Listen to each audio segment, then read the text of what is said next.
আসি। আমাদের এমডি মহোদয় স্যার উপস্থিত হয়েছেন, আমরা অনেক খুশি।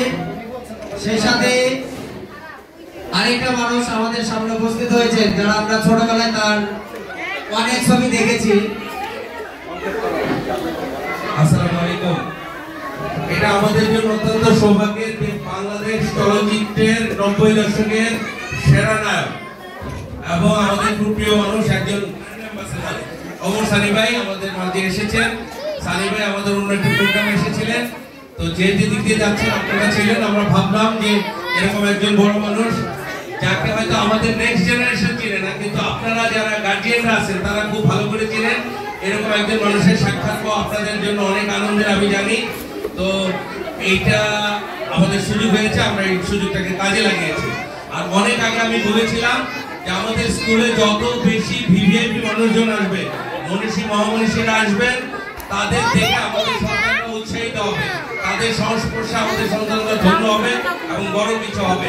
যারই ধারাবাহিকতা আজকে আমাদের সুযোগ হলো আমাদের প্রিয় নায়ক, আমাদের প্রিয় মানুষ ওমর সানি ভাই আমাদের স্কুলে পদার্পণ করেছেন। আমাদের স্কুল ধন্য হয়েছে।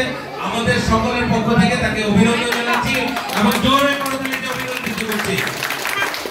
আপনাদেরই লোক, সো তাকে দুটি কথা বলার জন্য বিনীত অনুরোধ করছি।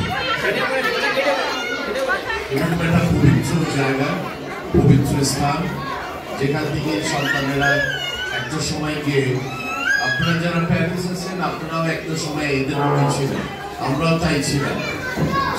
সো দ্যাট আপনারা আপনাদের সন্তানদেরকে একটি ভালো জায়গায় নিয়ে আসছেন। এবং আমি মনে করি এখানে যারা স্যার যারা আছেন তাদের কাছে আমি বিনয়ভাবে অনুরোধ করব যে শিক্ষার পাশাপাশি মানুষ করার যে কারিগর তারা হবে এবং ধর্মীয় অনুশাসন, যারা মুসলমান বাচ্চা আছে, যারা হিন্দু আছে, খ্রিস্টান আছে, প্রতিটা ধর্মের প্রতি মানে শ্রদ্ধাবোধ যেন আপনারা রাখবেন। এবং আমাদের বকিয়া ভাই আমাদের বিষয়ে যেভাবে প্রতিটা সেক্টরে তার পদার্থ আমি মনে করি রিয়েলি ফ্যাবুলাস।